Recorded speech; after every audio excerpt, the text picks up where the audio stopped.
वहीं AIMIM के प्रमुख असदुद्दीन ओवैसी ने ज्ञानवापी मस्जिद परिसर के सर्वे पर सवाल खड़े किए। मस्जिद पर इस तरह के लोग जब गए थे तो स्टे दे दिया था, नंबर 1। उस स्टे का पासो लिहाज नहीं रखते आप एक पार्टी जाकर कहती है कि मुझे ये सर्वे चाहिए और इस शख्स को कमिश्नर बनाया जाए, मैं कहता हूं कि मुझे नहीं चाहिए, आप मुझ पर थोप देते हैं।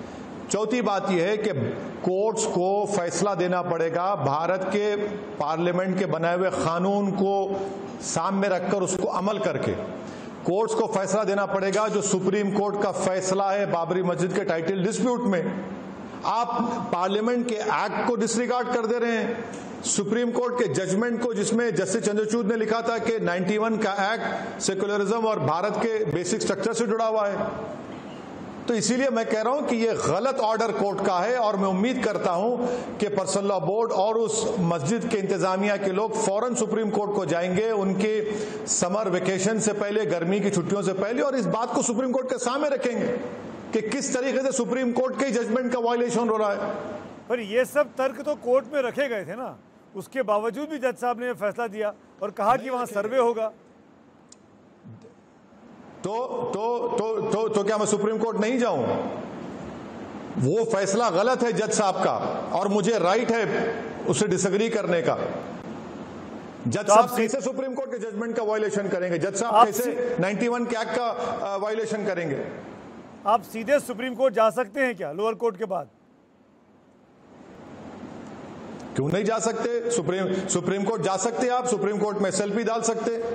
जहां तक मुझे लिमिटेड नॉलेज है सुप्रीम कोर्ट के कानून और कवायद की, बिल्कुल जाना चाहिए। मैं तो उम्मीद करता हूं कि पर्सनल लॉ बोर्ड और उस मस्जिद के जिम्मेदार फौरन सुप्रीम कोर्ट के पास जाएंगे।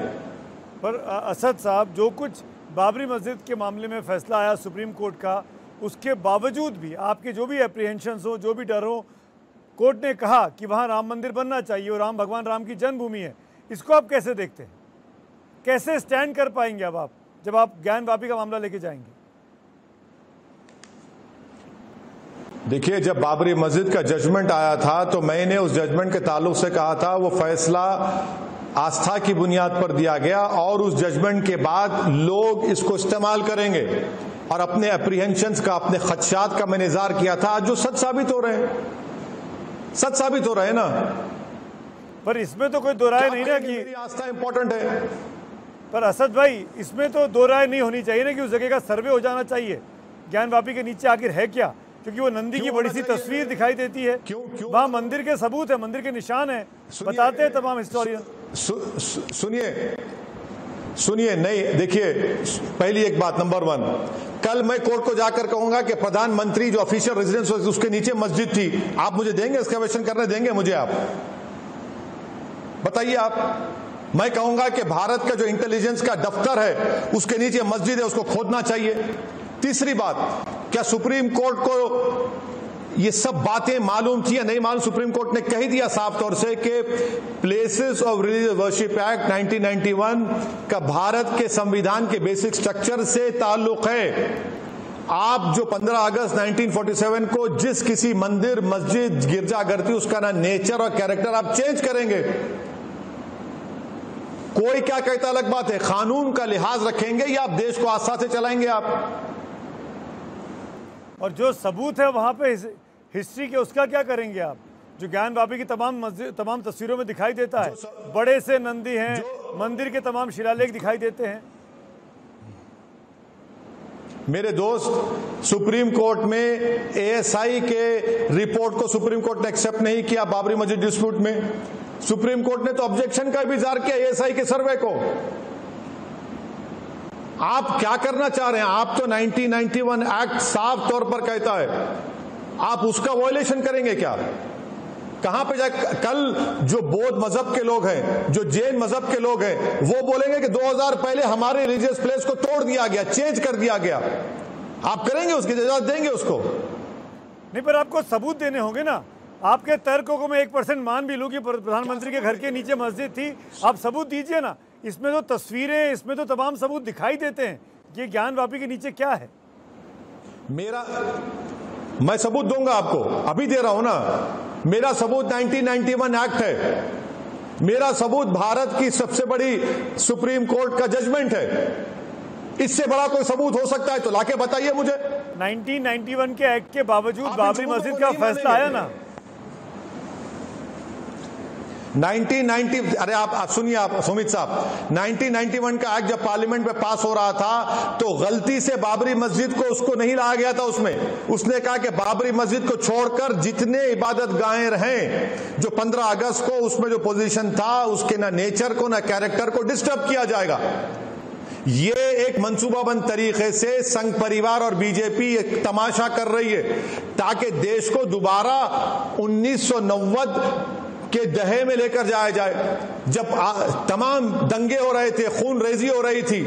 आप वही माहौल चाहते हैं क्या? जो ये जो मिलेनियल जनरेशन है 18-20 साल के बच्चों का, आप उनकी मेमोरीज को खराब करना चाहते हैं क्या? अपनी आइडियोलॉजी को, हिंदुत्व की आइडियोलॉजी को आप संविधान को रोन देंगे उसको? क्या हिंदुत्व की आइडियोलॉजी के नाम पर आप भारत के सुप्रीम कोर्ट के जजमेंट को तो नहीं मानेंगे? ओवैसी साहब, मैं आपका पैशन, आपका इमोशन, आपका गुस्सा समझ सकता हूं, पर उस हिंदू कम्युनिटी का क्या जो वहाँ पूजा करना चाहती है, जो मानती है कि वहाँ भगवान शिव का एक बड़ा सा शिवलिंग है, उसकी हमको पूजा करनी है, क्या उनके इमोशंस नहीं है? क्या उनकी श्रद्धा नहीं है? अरे सर सुनिए, सुमित अवस्थी के emotions as a Hindu, Asaduddin Owaisi के इमोशन एज ए मुस्लिम कोई माने नहीं रखता। संविधान माने रखता है, रूल ऑफ लॉ माने रखता है, 1991 एक्ट माने रखता है, सुप्रीम कोर्ट का जजमेंट माने रखता है। कल आप कुतुब मीनार को बोल देंगे, कल आप जाकर मुंबई की जो हाजी अली की दरगाह है बोलेंगे, उसके बारे में बोल देंगे। हद तो यह हो गई कि जो एएसआई का प्रोटेक्टेड मॉन्यूमेंट कश्मीर में है, लेफ्टिनेंट गवर्नर बगैर एएसआई का परमिशन लिए उसका वायलेशन करते हैं। क़ुव्वतुल इस्लाम मस्जिद में आपने क्या कर दिया? देश चलेगा तो आस्था पे चलेगा सुमित अवस्थी की, क्या ये असद ओवैसी की आस्था पे चलेगा या फिर संविधान से चलेगा? पर असद भाई, अब तो मथुरा का मामला भी सामने आ गया है। 4 महीने में हियरिंग पूरी करने को कहा गया। कुतुब मीनार में भी कहा जा रहा है कि पूजा करने दी जाए। आगरा का नाम भी आ गया कि वहाँ पर महालय है। ये आप सब जगह पर हिंदू मंदिर होने की निशान दावेदारियाँ की जा रही हैं। इसीलिए तो हम कह रहे हैं कि जब हमने कानून बनाया, कानून को फॉलो करिए। इलाहाबाद हाई कोर्ट के 2 जजेस ने बेहतरीन बात कही उस शख्स के बारे में जिसका नाम रजनीश सिंह था, जो अयोध्या के बीजेपी का मीडिया इंचार्ज है, जिसने कहा कि ताजमहल के नीचे जाना चाहिए। तो जजेस ने कहा कि आप मेरे चैम्बर में आ जाइए। अब कल बोलेगा नहीं ताजमहल के ऊपर की हवा में कुछ है, तो फिर मैं भी कहूंगा कि प्रधानमंत्री के घर के नीचे मस्जिद है, खोदी जाए, उसको भी फिर खोदेंगे आप। दिल्ली के इंटेलिजेंस ऑफिस के नीचे मस्जिद है, खोदेंगे आप। यकीन मानिए अगर खोदेंगे ना तो खाने जहां खां का रेमनेंट्स निकल जाएंगे उसमें। कहां देश को लेकर जाएंगे? कल बौद्ध मजहब और जैन मजहब के लोग बोलेंगे 2000 साल पहले हमारी इबादतगाह को तोड़कर बनाया गया था किसी और मुकाम पर। आप संविधान से चलाएंगे देश को या किसी की आस्था पर चलाएंगे आप? देश तो संविधान पे ही चलना चाहिए असद भाई, पर ये एकदम से जो तमाम ट्रेंड दिखाई दे रहा है, आगरा, दिल्ली, काशी, मथुरा, इसको आप कैसे देखते हैं? इसको मैं इस तरीके से देखता हूं कि बीजेपी ये तय कर चुकी है कि जितने कल्चरल निशानियां मुसलमानों के उसको हमेशा के लिए मिटा दिया जाए। बीजेपी ये तय कर चुकी है कि हिंदुत्व की आइडियोलॉजी को इस देश पर मुसल्लत कर दिया जाए। मैं इसको इस तरीके से देखता हूं कि बीजेपी ये तय कर चुकी है कि हम ना पार्लियामेंट के कानून को मानेंगे, ना सुप्रीम कोर्ट के जजमेंट को मानेंगे, हम अपनी हिंदुत्व की आइडियोलॉजी को सब पे मुसल्लत कर देंगे। मैं इसको इस तरीके से देखता हूं कि बीजेपी ये तय कर चुकी है कि मुसलमान सिर्फ घर में मुसलमान रहेगा, बाहर नहीं रहेगा, जो मैं इसको मानने को तैयार नहीं हूं। मैं घर में भी मुसलमान रहूंगा, बाहर भी मुसलमान रहूंगा, क्योंकि संविधान अंबेडकर का बना मुझे इस बात की इजाजत देता है। यह बीजेपी कोशिश कर रही है। पर असद साहब, आपको लगता नहीं है कि जो पिटिशनर हैं इन मामले पे, उनके पास भी तर्क हैं?